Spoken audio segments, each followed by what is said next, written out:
बिस्मिल्लाहिर्रहमानिर्रहीम। आज का जो हमारा टॉपिक है वो है Watson and Crick model of DNA.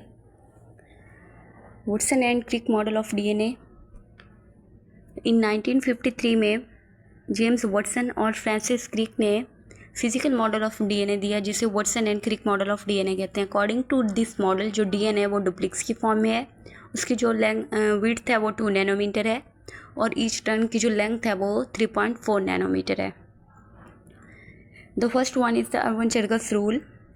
अर्बन-चरगस rule के अकॉर्डिंग जो नाइट्रोजनस बेसिस हैं वो स्पेसिफिक रेशियो शो करती हैं। मीन्स के एडनीन जो होगी वो is equal in proportion to thymine and guanine is equal in proportion to cytosine. और डीएनए के जो स्ट्रक्चर है वो डबल हेलिक्स की फॉर्म में है। पॉलीन्यूक्लियोटाइड चेन्स, 2 चेन्स होती हैं जो कि एंटी पैरेलल होती है। मीन्स के अगर वन स्ट्रैंड रन कर रहा है 5 to 3 डायरेक्शन में, जो नेक्स्ट स्ट्रैंड होगा वो रन करेगा 3 to 5 डायरेक्शन में, held by hydrogen bonding. Next one is a base pairing, adenine with thymine. Adenine जो बेस पेयर बनाएगी थायमीन के साथ और उनके दरमियान में जो बॉन्डिंग होगी वो 2 हाइड्रोजन बॉन्डिंग है। गुआनिन पेयर विथ साइटोसिन और उनके दरमियान में जो हाइड्रोजन बॉन्ड है वो 3 हाइड्रोजन बॉन्ड है। Next one is helix dimension, double helix की फॉर्म में है डीएनए।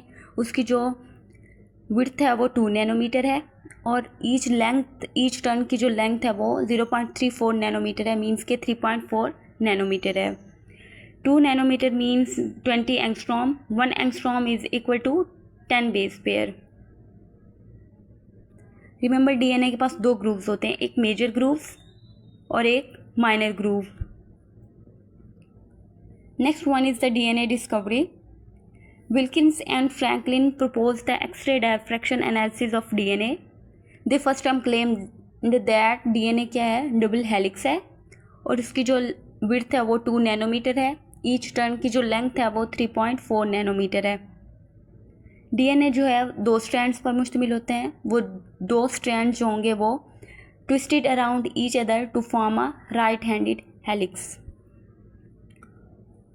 इसी ऑब्जर्वेशन को लेकर 1953 में वुड्सन एंड क्रिक ने physical model of DNA propose किया, जिसे Watson and Crick model of DNA कहते हैं। इस मॉडल के अकॉर्डिंग जो डीएनए है वो जेनेटिक इन्फॉर्मेशन कैरियर है। डीएनए के पास स्पेसिफिक रीजन्स होते हैं न्यूक्लियोटाइड्स के, जिन्हें जीन्स कहते हैं। जीन्स जो है वो structural as well as functional unit of heredity है। जीन्स के पास इंफॉर्मेशन होती है for the synthesis of proteins. Gene DNA से इंफॉर्मेशन को कॉपी करेगा, ट्रांसफ़र कर देगा मैसेंजर आरएनए की तरफ। मैसेंजर आरएनए जो कि प्रेजेंट होता है न्यूक्लियस में, वो इंफॉर्मेशन को लेकर राइबोसोम्स के ज़रिए पॉलीन्यूक्लियोटाइड्स की चेन बना देंगे। पॉलीन्यूक्लियोटाइड चेन जो है वो इवेंचुअली फोर्स होकर प्रोटीन्स बना देंगे। रिमेंबर डीएनए से डीएनए का बनना, दिस प्रोसेस इज का रेप्लिकेशन। डीएनए से आरएनए का बनना, दिस प्रोसेस इज का ट्रांसक्रिप्शन। एंड आरएनए से प्रोटीन्स का बनना, this process is called translation. So this is all about Watson and Crick model of DNA. मज़ीद वीडियोज़ के लिए इस चैनल को सब्सक्राइब करें और ऑनलाइन क्लासेस में शामिल होने के लिए व्हाट्सएप पर रब्ता करें।